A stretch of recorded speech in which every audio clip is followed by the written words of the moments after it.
सभी भावी अध्यापकों को नमस्कार।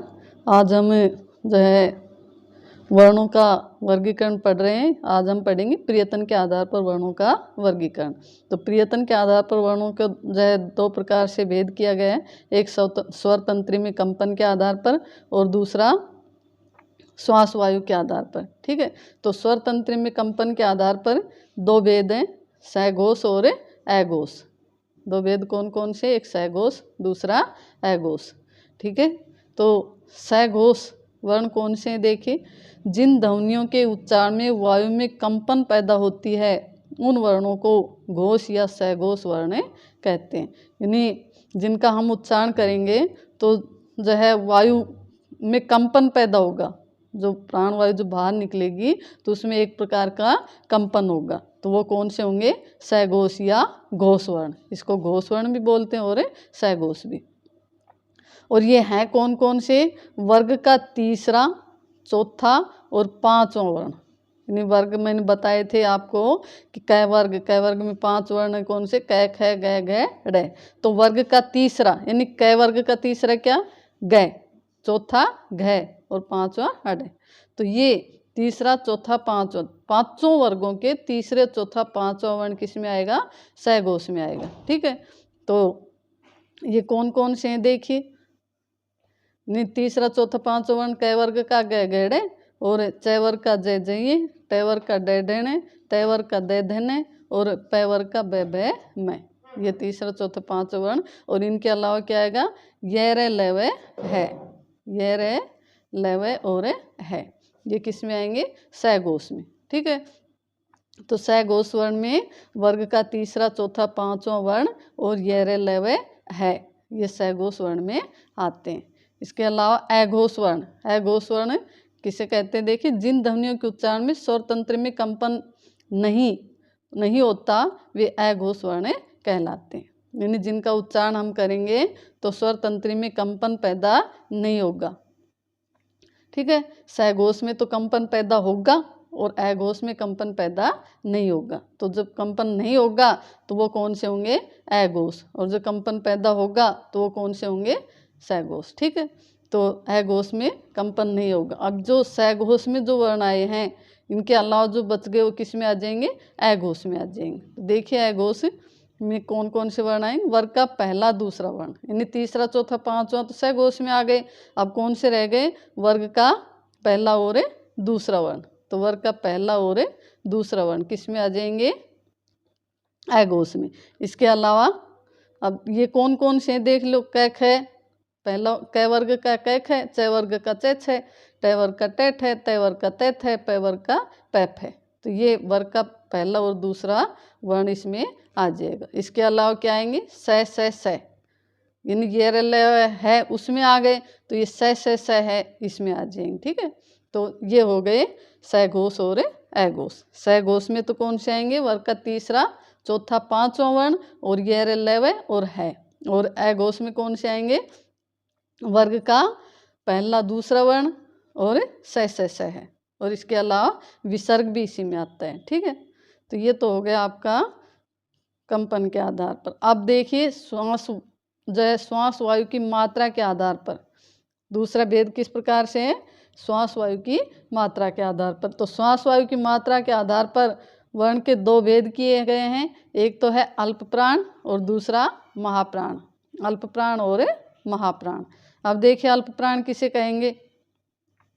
अल्प प्राण जिन वर्णों के उच्चारण में श्वास की मात्रा कम लगानी पड़ती है वे अल्प प्राण वर्ण कहलाते हैं। यानी अल्प प्राण वर्ण कौन से हैं? इनका जो उच्चारण हम करेंगे तो कम जो है श्वास वायु जो है लेनी पड़ेगी, यानी श्वास वायु की मात्रा कम होगी। ठीक है, और ये कौन कौन से हैं? वर्ग का पहला, तीसरा और पांचवा वर्ण।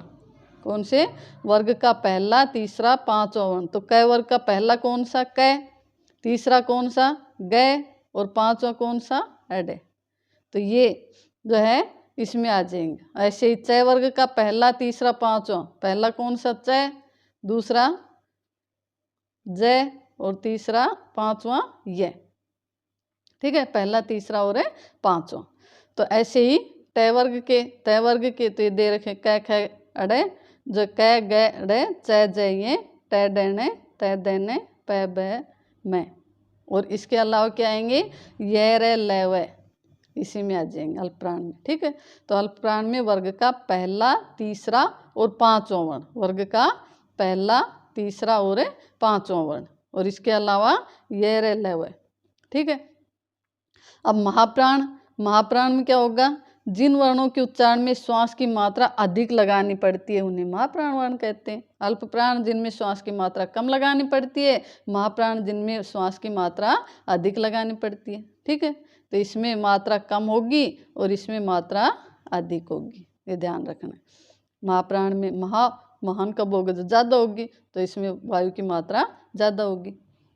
अब महाप्राण में कौन से हैं, जो अल्प प्राण में आ गए उनको जो बच गए हैं वो महाप्राण में आ जाएंगे। तो महाप्राण में कौन सा, अब इसमें देखिए वर्ग का पहला, तीसरा, पांचवा वर्ण है, तो बच गया कौन सा वर्ग का, दूसरा और चौथा वर्ण। तो वर्ग का दूसरा और चौथा वर्ण इसमें आ जाएंगे, किसमें, महाप्राण में। इसके अलावा देखिए जो है से और है, ये महाप्राण में आएंगे। ठीक है, से और है।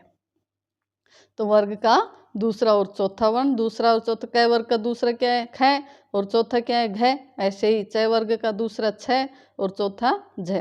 तो ऐसे दूसरा और चौथा वर्ण आ जाएगा और से है इसमें आ जाएंगे। ठीक है, तो ये अल्प प्राण और महाप्राण हो गए। अब देखिए जिह्वा की स्थिति के आधार पर या अन्य अवयवों के द्वारा विविध प्रियतन के आधार पर जो है वर्णों का वर्गीकरण किया गया है। जिह्वा या अन्य अवयवों के द्वारा जो प्रियतन किए जाते हैं उसके आधार पर जो वर्णों का वर्गीकरण किया गया है, उसके जो है बहुत सारे भेद देखिए। पहला है स्पर्श वर्ण। कौन सा, स्पर्श वर्ण। स्पर्श वर्ण कौन से होंगे, जिन वर्णों के उच्चारण में कंठ, जीभ या ओष्ठों का स्पर्श होता है तथा कुछ रुकावट के बाद विस्फोट के साथ श्वास वायु बाहर निकलती है, वे स्पर्श व्यंजन कहलाते हैं।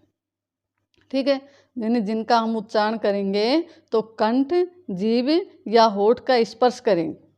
ठीक है, उच्चारण के समय जो है ये अवयव, मुख के जो अवयव हैं ये एक दूसरे को स्पर्श करेंगे तथा कुछ रुकावट के बाद प्राण वायु जो निकलेगी, बोलते समय जो वायु बाहर निकलेगी वो थोड़ी सी रुकावट के बाद स्फोट के साथ बाहर निकलेगी ना, रुकावट के बाद जैसे एकदम से निकलती है ऐसे ही जो है स्फोट के साथ वो बाहर निकलेगी। वो कौन से होंगे, स्पर्श वर्ण होंगे। और स्पर्श वर्ण कौन से हैं, कै वर्ण से लेकर मैं वर्ण तक के वर्ण स्पर्श व्यंजन कहलाते हैं।